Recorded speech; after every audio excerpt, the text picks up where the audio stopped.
À vrai dire, le site est probablement plus connu que la plupart des gens le pensent au premier abord, et pour trois raisons. D'abord parce que Philippe doit son nom, comme cela est transparent, au père d'Alexandre le Grand, Philippe II, qui était roi de Macédoine et qui a donné son nom à la nouvelle ville qu'il a fondée. La deuxième raison, c'est que c'est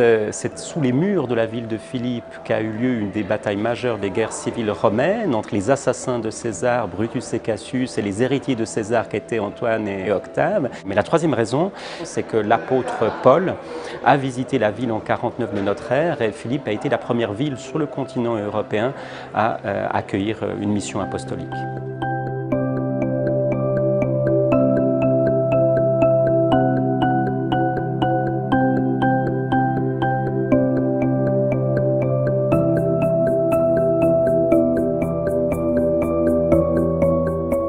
Passer des décennies, voire des siècles à explorer le site. Jusqu'à présent, on a fouillé essentiellement uniquement le centre monumental de la ville, c'est-à-dire que tout le reste de la ville reste à explorer, et chaque année on trouve, soit par hasard, des paysans qui découvrent des pierres dans leurs champs, soit à la suite de fouilles programmées, on découvre des vestiges, et en particulier des inscriptions, plus de 1500 inscriptions, des inscriptions funéraires provenant de tombes notamment, qui nous renseignent sur les conditions de vie et sur la population de la ville dans l'Antiquité.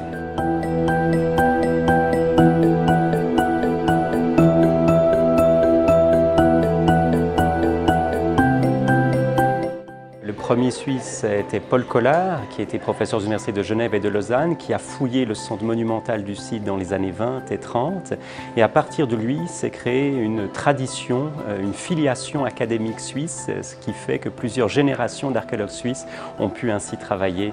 sur ce site de Grèce.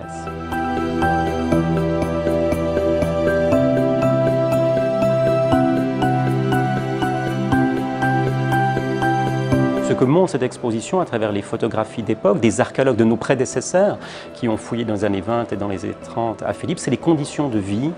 dans un milieu rural, dans l'entre-deux-guerres en Grèce. Donc c'est un témoignage également, je dirais, ethnographique sur la Grèce contemporaine.